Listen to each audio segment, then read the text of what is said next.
what makes you happy? What do you find, or where do you find joy? This is the root of minimalism. The Oxford Dictionary has 3 definitions for minimalism. First, in regards to art, with simple, massive forms. Second, in regard to music, with repetitive, short phrases. And third, in regard to design, which has a lack of decorations or ornaments. Design has recently become trendy in our society, the minimalistic design. But I would like to talk today about a minimalistic lifestyle. And in this context, that means living simplified and with less. And I'm going to say in 3 different ways, through minimizing possessions, minimizing technology, and minimizing mental clutter. The first is minimizing possessions, and this is the most concrete and well-known way. Marie Kondo recently has made this philosophy popular in our society, but she frames it a little bit differently. She doesn't frame it as living with less. She frames it as living with the items you truly cherish. Nonetheless, it has sparked a minimalistic possession movement in our society. The opposite of minimizing is consumerism.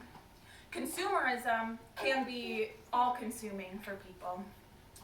Tori DeAngelis quoted in the June 2004, volume 35, number 6, in the American Psychological Association, that, quote, in simple terms, a strong consumerist bent, what William Wordsworth in 1807 called getting and spending, can promote unhappiness because it takes time away from the things that can nurture happiness, including relationships with family and friends.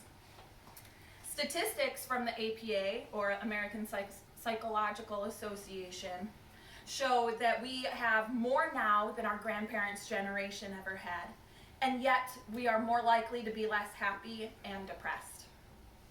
In our society, there are even phrases such as keeping up with the Joneses or keeping appearances that reflect this consumerist desire for us to have more items, more possessions. In order to minimize those possessions, we have to live on less. We can do this by buying things only that you need or can afford. Marie Kondo takes the method by asking herself which items bring her joy.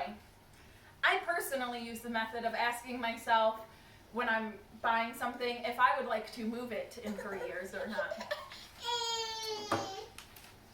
Another way that we can minimize is through minimizing technology, and this is a less concrete ideal. Cal Newport wrote Digital Minimalism, Choosing a Focused Life in a Noisy World. Again, I ask you, what makes you happy or brings you joy? Technology can be great, but often it is a time waster, a distractor, and more often than we like to admit, it can become an addiction. Dr. Susan Weinschenk shares on Psychology Today how the anticipation of a text, a like, or a tweet is an instant gratification which triggers a dopamine response in our bodies, which causes addiction.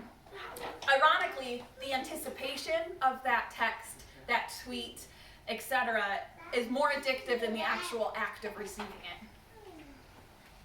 Minimizing technology in our life is displayed in Cal Newport suggests taking a 30-day break.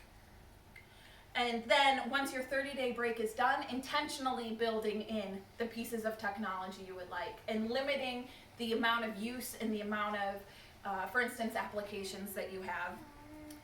I've personally limited technology in my life by turning off notifications so I don't get that instant ping in my pocket. There's also phone limiters, time limits, programmed into your phone that you can have notify you once you've spent a certain amount of time using technology. The third and most abstract way to minimize is through minimalizing mental clutter. Licensed clinical social worker Linda Esposito wrote for Psychology Today that to clear your mind of obsessive thoughts which can overwhelm you, which commonly are mindless, automatic, and negative thoughts. An extreme case of this would be OCD, or obsessive compulsive disorder, but it also ranges into anxiety. Christians often believe in this concept displayed through 2 Corinthians 5, verse 10. The second part of the verse says, "And we take captive every thought to make it obedient to Christ." Intentionality and dismissing negative thoughts can become a habit and clear your mental clutter. Meditating on positive things and things you can control can also minimize your mental clutter. I find it interesting that each of these ways to minimize can have a common denominator of negative mental health. It's a broad generalization to think that your possessions, technology, and thoughts can cause mental health issues. However, research still shows that they can and often do contribute. Having more is not necessarily always a good thing. Minimalism, in essence, is a reprioritizing of a refocus of your priorities. Ask yourself again, what makes you happy? What brings you joy? The results of minimalism in these ways are often more consistent happiness and joy. Thank you.